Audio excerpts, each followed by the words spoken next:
up a strange signal. Here, sir, you better take a look at it.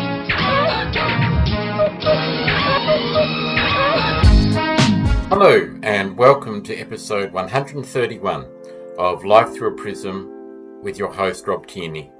In this podcast, we may look at articles relating to LGBTQA+, disability, pop culture. In this episode, we're going to look at pop culture and the backlash Disney is receiving on the eve of The Devil Wears Prada 2.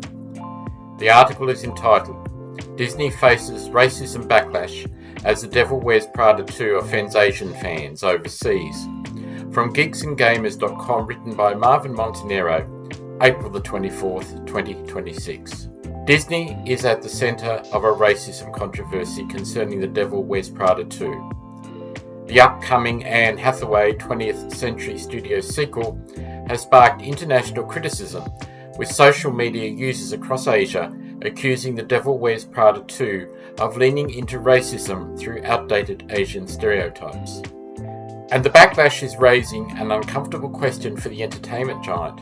How does a company that has just spent years policing its own legacy over perceived insensitivity now finds itself on the receiving end of similar accusations from the very audience it fostered? Viral clip ignites global reaction. The controversy centres on a promotional clip featuring a new character, Jin Chao, played by Helen J. Shen. In the scene, the character rapidly lists her academic achievements, including attending Yale and scoring highly on standardised tests, after awkwardly misreading a social interaction. What might have been intended as comedic characterisation has instead triggered widespread backlash.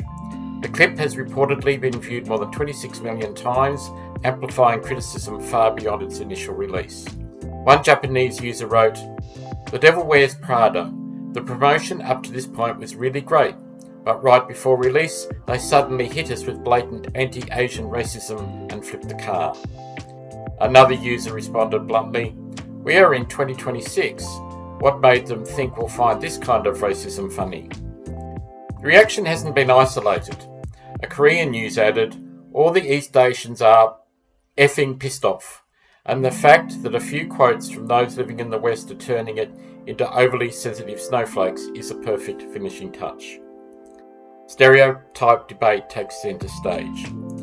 Critics of the character point to a combination of traits they argue reflect long-standing Hollywood cliches. An academically gifted but socially awkward Asian assistant, styled in a way that contrasted sharply with the film's high-fashion environment. One widely shared post summed up the frustration, stating, "The way they drew Asians is so blatantly stereotypical, it's gross." Even the name Jin Chao has drawn scrutiny, with some users suggesting it sounds uncomfortably close to historically offensive mockery.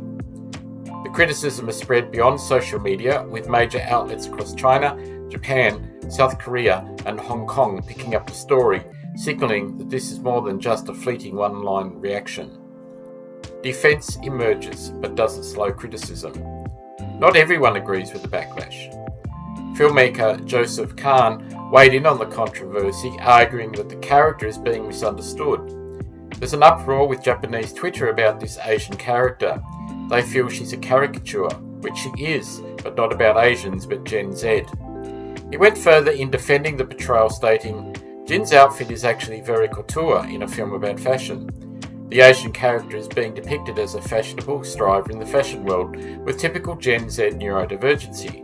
But those defences haven't done much to quiet critics, many of whom argue that intent doesn't override perception, especially when the imagery aligns with stereotypes that have existed in Hollywood for decades.